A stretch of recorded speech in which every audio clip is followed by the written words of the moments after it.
Good evening and welcome to this tutorial about one of the most standard late game setups on Gap. This works best on one of the middle slots because you are close to reclaim, and contrary to common belief, this works well with any faction. Build your land factory and go to mid, no mass extractors or power generators. Make use of your range to walk as little as possible and reclaim more efficiently. Your first engineer builds the 4 core mixes and 3 of the mixes on the way to the front. Then it can reclaim trees. Engineer number 2, 3, and 4 build the hydro, the 2 rear mixes, and a ring of pigeons. When the pigeon ring is complete, they assist upgrading mixes.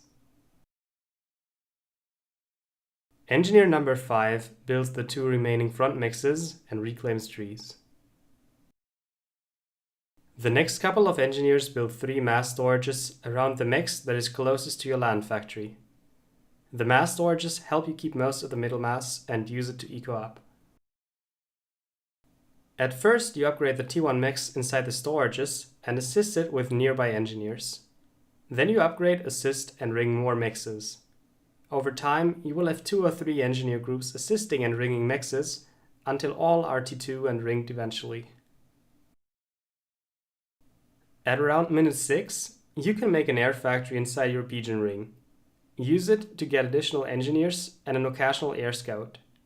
You need to know what your enemies are doing, because you can only build defenses when you expect an immediate attack. This is very important, otherwise your setup will get delayed for no reason. If someone dies, use your air factory to get a transport and reclaim and/or rebuild their base. At around minute 7, you or your friend in middle should go T2 on the ACU. If you go T2, have your teammate assist you, and tell him to go T2 on his land factory. If your teammate goes T2 on the ACU, assist him and go T2 land on your factory at the same time. It's a good idea to prepare for the T2 transition by building some quick extra T1 power generators with your engineers first, until you have an income of about 700 power. In an emergency, ask your team for power. You and your friend need T2 to get TMD and T2 pigeons. This build uses a late RAS on a high mass setup, so you need 3 T2 pigeons to finish the RAS at a reasonable time. In this game, I'm getting 4 T2 pigeons and giving 1 to my air player because he's a little bit behind. Don't let this irritate you. At minute 10, you should have started your first T3 mix, and over time, you will upgrade more and more, ideally 1 at a time with assistance of nearby engineers.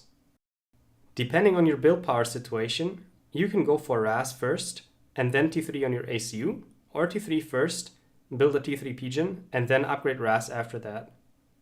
In this game, I'm choosing to build some kennels first, so I go T3 ACU and T3 pigeon before RAS.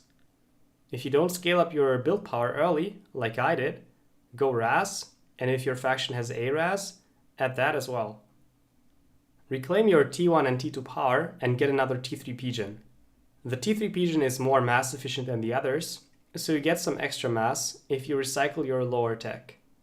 Use the power from the second T3 pigeon to operate your Omni sensor. This helps you spot incoming snipes, the construction of game enders, and your team can attack the enemy at a lower risk of failure. Add another 2 T3 pigeons. They will be used to get a nuke launcher and a few T2 mass fabricators that cap your mass storage rings.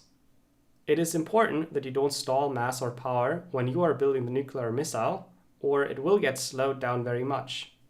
And I recommend not building star-shaped mass fabricator layouts, but only capping the corners.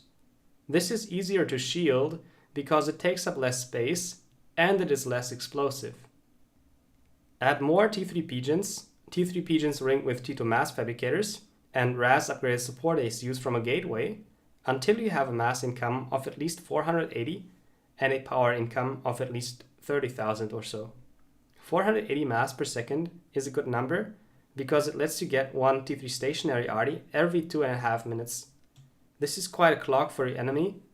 Scale up your power on demand and get a few power storages so your Arty can reload properly.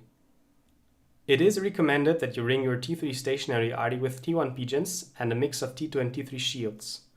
This lowers the rate of fire compared to T3 pigeons, but your Arty won't be surrounded by explosives. The extra survivability is more important than a better rate of fire. Your ACU should get an HP upgrade if available, and you need to have anti-nuke.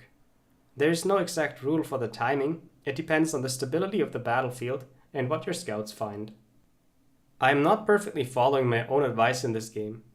For example, I am stalling mass heavily, which slows down the construction of the nuke and anti-nuke missiles a lot. And I'm getting much more than 400 mass income, which delays my Arty. I'm playing like this because I'm careless. It's because I know that my team has won anyway.